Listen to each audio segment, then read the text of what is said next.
Welcome to my channel. इस video में हम इंटरेस्टिंग सी पोम पढ़ने वाले हैं जो कि है जी जॉन मिल्टन की again. So this very interesting easy poem. तो चलिए स्टार्ट करते हैं। पोम का नाम है, actually it is a sonnet 23 and poem's name is methought I saw my plate espoused saint. जी, तो ये पोम बेसिकली जॉन मिल्टन ने अपने वाइफ से रिगार्डिंग लिखी है। एस्पोज्ड मीन के espoused saint mean firstly he is using the word saint for his wife. It means that saint क्या होता है, अगर आप क्रिश्चियनिटी में देखें तो सेंट बेसिकली उस पर्सन को कहते हैं जो बहुत रिलीजियस पर्सन था और लाइफ उसने बहुत अच्छी रिलीजन के मुताबिक गुजारी, and after that he is in a heaven, he और she is in a heaven. So basically he is using the word saint for his wife. So sonnet 23, Me Thought I Saw My Late Espoused Saint is a deep personal poem written by John Milton, के बहुत ही personal pome है जो उसने अपनी personal life से regarding लिखी है। और ये पोम बेसिकली फर्स्ट पब्लिश हुई थी 1673 में, और ये लिखी गई थी काफ़ी देर पहले लिखी गई थी।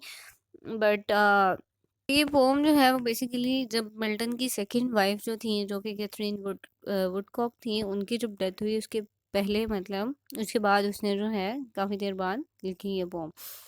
सो the poem is sonnet with the traditional 14 line structure and a rhyme scheme. इसकी राइमिंग स्कीम है, और जैसे सोनेट का राइमिंग स्कीम होती है, जैसे A B B A C D, ये सारी इसकी राइमिंग स्कीम है। और इस पोम में मिल्टन क्या डिस्क्राइब कर रहा है, basically he is describing his on dream which is all the last night. और उसने बताया कि उसमें उसने अपनी वाइफ को देखा जो कि उसको बुला रही है, whom he calls his, जिसको वो लेट एक्सपोज्ड सेंट कह के बुला रहा है अपने ख्वाब में। ठीक है, ये इसने ख्वाब देखा अपने वाइफ के बारे में। अब क्या कह रहा है, the dream is vivid and detailed and Milton imagines his wife speaking to him, telling him that she is happy in heaven and urging to him to continue his work on earth. अब वो ख्वाब में क्या बात कर रही है Milton के साथ, उसे कह रही है कि आई am very happy and in heaven, मैं बहुत अच्छी से ये यहाँ पे ज़िंदगी गुजार रही हूँ और मुझे यहाँ पे बहुत सुकून है, I am very satisfied in heaven. तो तुम मेरी टेंशन मत लो, you have to focus on your own work, कि तुम जो कंटिन्यू अपना जो वर्क, जो भी तुम अपने अर्थ पे या इस दुनिया पे काम कर रहे हो, whatever you are writing, कि obviously he was serving humanity by his writing. तो वो यही कह रही है कि तुम अपनी राइटिंग पे फोकस करो, I am happy in my life in heaven. ठीक है, सेंट का मतलब यही था ना, जो मैंने आपको बताया कि वो पर्सन उसको इस तरह से कह रहा है कि because she was very religious और वो हेवन में है। Next is, the poem is notable for its deep emotion and its powerful imagery, and Milton uses metaphor and allusions to convey the intensity of his grief and the depth of his love for his wife. अब Milton ने यहाँ पे pome में हमें नज़र आता है कि किस तरह से उसने अपने डीप इमोशंस जो हैं वो बेसिकली पोर्ट्रे किए, और किस तरह से उसने एक्सप्रेस किया, पावरफुल इमेजरी यूज़ की कि वो हमारे माइंड में उस तरह की इमेजेस क्रिएट हो रही हैं, मिल्टन ने जिस तरह से वो हमारे माइंड में डेवलप की हैं अपनी लैंग्वेज के थ्रू।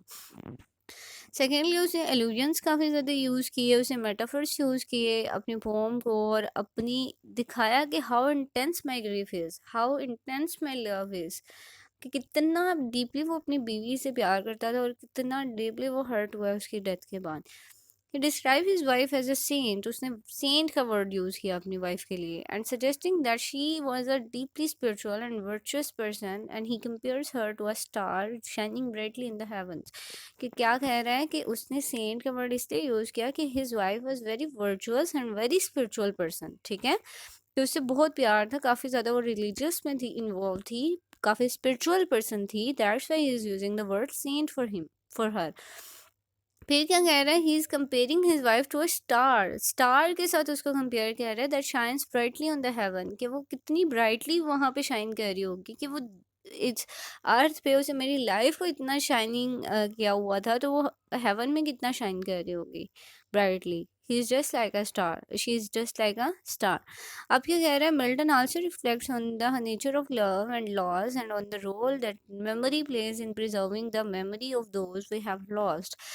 सेकेंडली अब उसने नेचर ऑफ लव के और लॉस के बारे में भी बात की है, कि लव और लॉस में क्या होता है कि आप किसी से बहुत प्यार करते हो और आप उसको खो देते हो। बेसिकली उसने इसी चीज़ पे फोकस किया कि how much he loves his wife, और किस तरह से जो लोग चले जाते हैं इस दुनिया में, वो उनकी मेमोरी किस तरह से रोल प्ले करती है, उसकी मेमोरीज किस तरह से आपके साथ अटैच रहती हैं और कैसे आप उनको कभी भूल नहीं पाते, और किस तरह से आप किसी को लॉस कर दो तो क्या चीज़ होती है, यानी आप अपने बिलवड वंस को। He suggests that even though his wife is gone, she continues to live on in his heart and in his memories, and that her spirit continues to guide him in his work on earth. कि वो कह रहा है कि किस तरह से मेरी वाइफ जो है वो सजेस्ट कर रहा है कि even though my wife is gone but still she is live in my heart, कि बेशक वो चली गई है but still she is in my heart, कि वो अभी भी जिंदा है मेरे इस दिल में, उसकी मेमोरीज उसी तरह से फ्रेश हैं जो कभी भी ओल्ड नहीं हो सकती। उसके बाद क्या कह रहा है कि उसकी ही स्पिरिट है जो कि मुझे अभी तक गाइड करती है कि I should work focus on my work, कि वो ही मुझे मोटिवेट करती है, वही मेरे ख्वाबों में आती है, वही मुझे सेटिस्फाई करती है और वही मुझे कहती है कि I should focus on my work too. ठीक है, कि बेशक वो चली गई है लेकिन वो अभी भी जिंदा है मेरे दिल में। Overall, this sonnet is a very powerful and deeply moving poem that reflects on the nature of love, loss, and grief, and it is a testament to Milton's skill as a poet and his ability to write with emotional depth and sincerity. So basically, ये बहुत deep और बहुत powerful pome है जो कि nature किसके बारे में उन्होंने बात की, लव के बारे में पहले बात की जो कि उसकी अपनी वाइफ के साथ था। सेकेंडली उसने लॉस के बारे में बात की कि अगर आप किसी को खो देते हो तो what would happen. Then he is talking about grieve, कि ग्रीव क्या है, कि आप जब खो देते हो तो आप किस तरह से इस ग्रीफ में चले जाते हो, किस तरह से उस लॉस को आप ओवरकम नहीं कर पाते। और फिर उसने बताया कि टेस्टमेंट यानी कि बेसिकली ये मिल्टन्स की स्किल्स को भी यहाँ पे टेस्ट किया जा रहा है कि अगर अब हर पोम हर किसी के लिए लिखना आसान नहीं होता। If you are the poet तो आप हर टॉपिक पे इस तरह से परफेक्शन से पोम तो नहीं लिख सकोगे। सो बेसिकली उसने जो पोम लिखी यहाँ पे उसकी एबिलिटी को बेसिकली हम अप्रिशिएट कर रहे हैं कि how how beautiful he wrote this poem, कि उसने अपने इमोशनल को, अपनी डेप्थ को, अपनी सिंसेरिटी को किस तरह से पोर्ट्रे कर दिया पोम में। So this was very interesting and easy poem. I hope you got my simple concept. If you have any question, any ambiguity, you can even ask me in comment section. Goodbye.